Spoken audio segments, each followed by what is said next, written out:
Good afternoon. It is Friday, August 6th, 2010. As you can see, I'm in my new residence. It's nice. I need to decorate it.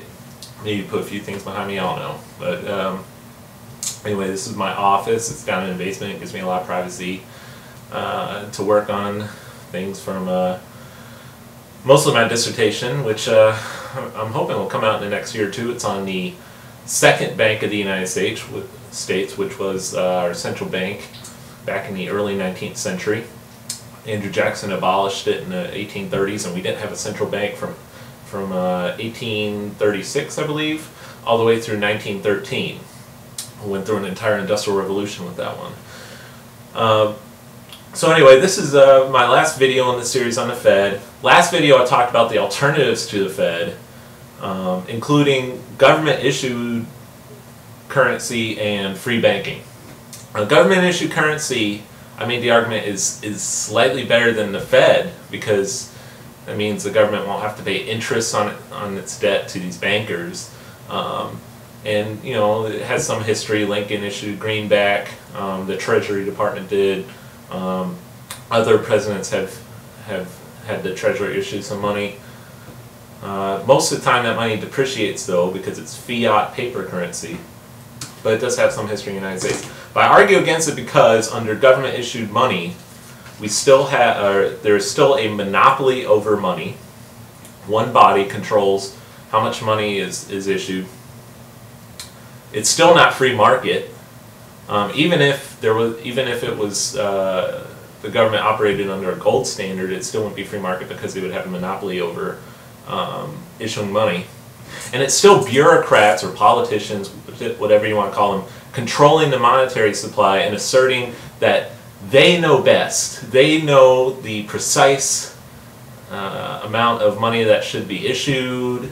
They know the interest rate. They have the best knowledge for that. And we, as believers in a free market, we know that bureaucrats can't possibly have that kind of knowledge, and we reject that as a solution. Now I talked about free banking. This is the ultimate free market position, other than a 100% gold and silver standard, which I also talked about.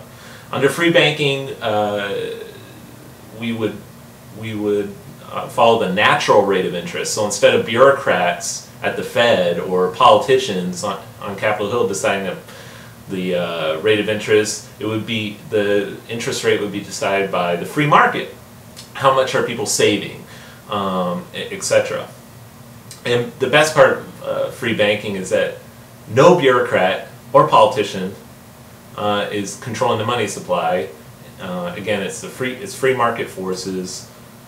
Remember, bureaucrats cannot possibly know the correct amount of liquidity or money printing or monetary expansion. Only the market knows that, and so that's the system I advocated. So this is my last video, and I have to come clean with you guys because I've talked about these alternatives, and I present them in a positive light, and they're theoretically correct and they're practically correct. They can work in the real world. It's not just theory.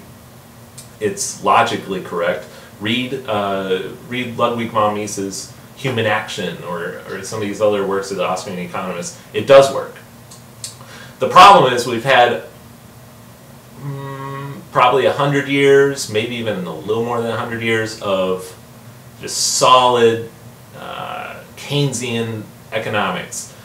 Large amounts of monetary expansion by the Fed. We've had 100 years of progressive, quote-unquote, policy. And so we're in trouble. No matter which way we go, we're going to be on a road to some very difficult economic times. Even if we keep the Fed and continue down this path, as I've been saying for the last 9 months, we will likely see, I might be wrong, but I can't see any other way around it, a devaluation of the dollar, of the currency, even more than it has been up to this point.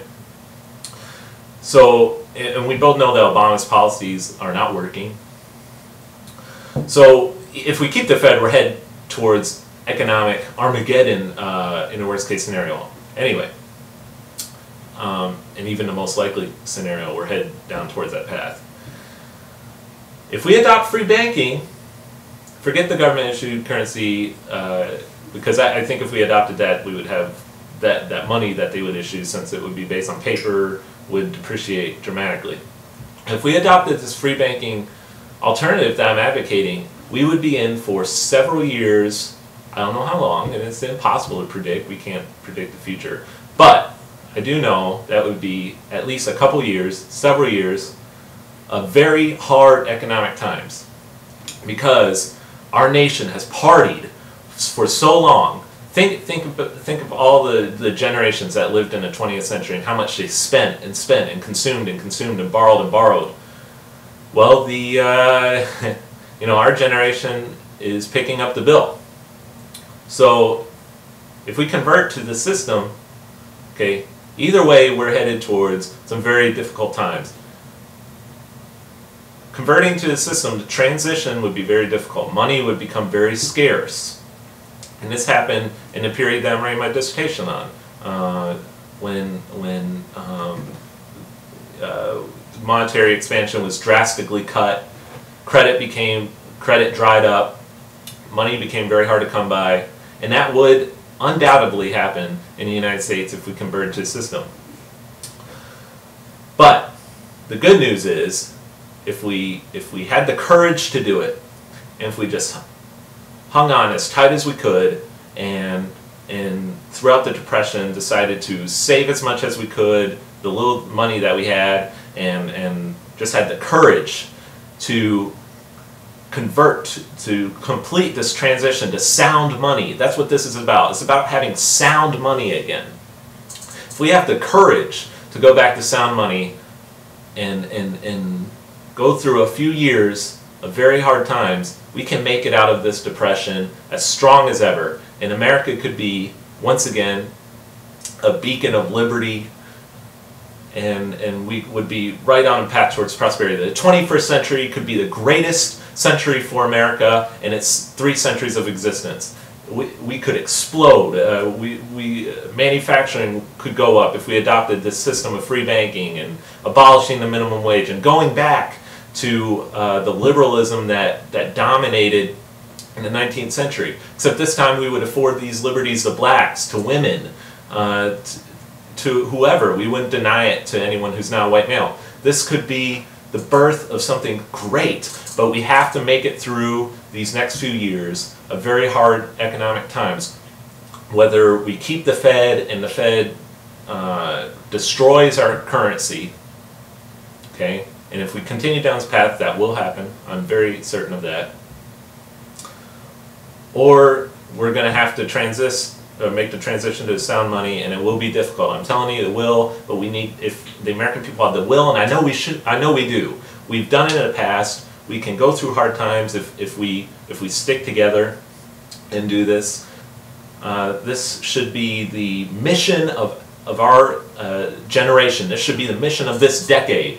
To convert back to sound money, take that bitter pill, take the economic correction that we've been waiting for almost a century for, and just hang on tight and wait for it to be over, and stick to the basic virtues of honesty, frugality, all these things. This is the key to putting our nation back on track. Believe me, this is the message that we need to follow. We don't need government-issued currency. We don't need private Federal Reserve issue currency. We need free banking.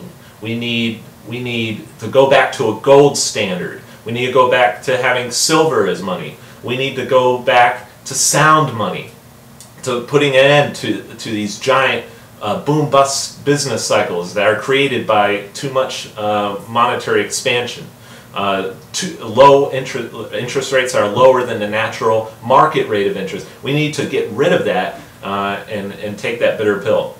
So anyway, I know this might have been a more pessimistic video blog, but it's a realistic video blog, and I hope I had enough optimism in there at the end to make you look forward to maybe to getting this underway. Let's just get this over with. That's what I say. Let's get this depression over with. Let's make the transition back to sound money and return this nation back to what it once was.